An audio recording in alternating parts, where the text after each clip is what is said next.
कंगूरे पर काग।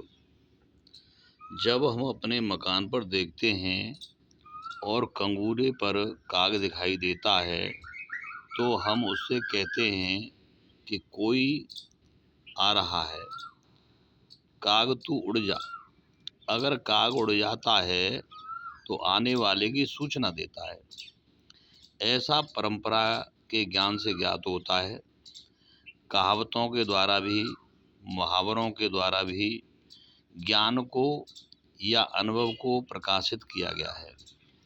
आने वाली घटना का बोध भी उसके होने वाली घटना से जाना जाता है।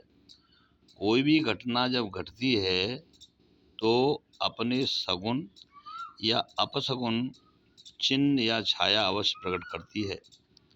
तो इस जीवन में होने वाली घटनाओं के पीछे कुछ परछाया भी दिखाई देती है।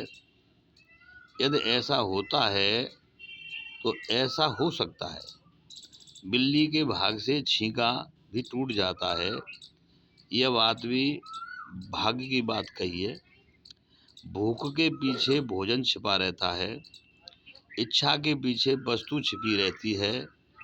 यदि इच्छा बलवान होती है तो उससे होने वाली घटना की पूर्व सूचना किसी सगुन द्वारा मिल ही जाती है। यदि आप कहीं जा रहे हैं और बिल्ली रास्ता काट दे तो समझना कि आपका काम नहीं हो सकता है। अगर न्योरा रास्ता काट दे तो काम सफल हो जाएगा। यदि कोई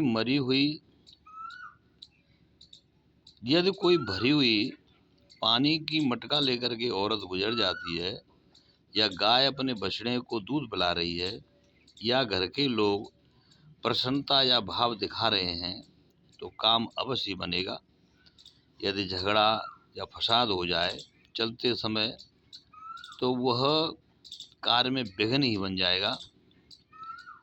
यदि आपको कोई शंका हो रही है या आपका मन अप्रसन्न है, शंका को मन हो रहा है, वह ना होने का सिग्नल है।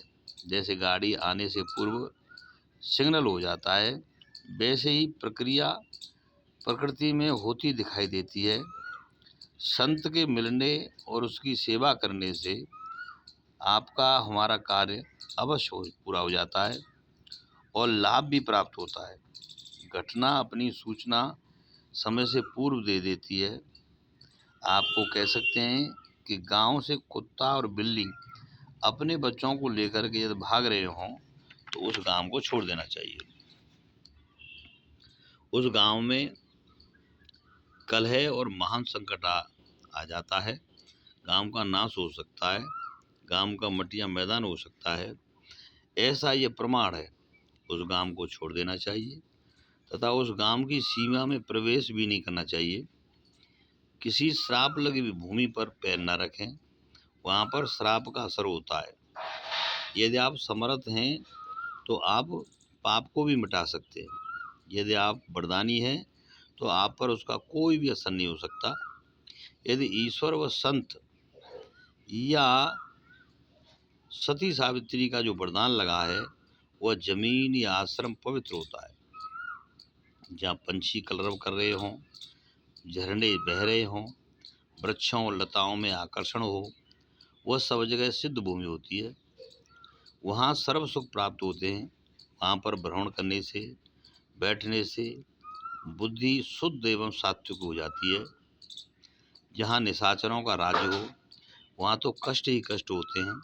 जहाँ सद्भावना वाले लोग रहते हैं वहाँ सुख ही सुख होता है। जहाँ कलेश, कलह, झगड़ा, फसाद या गाली गलौज और हल्ला होता हो वह जगह पर लक्ष्मी वास नहीं करती है।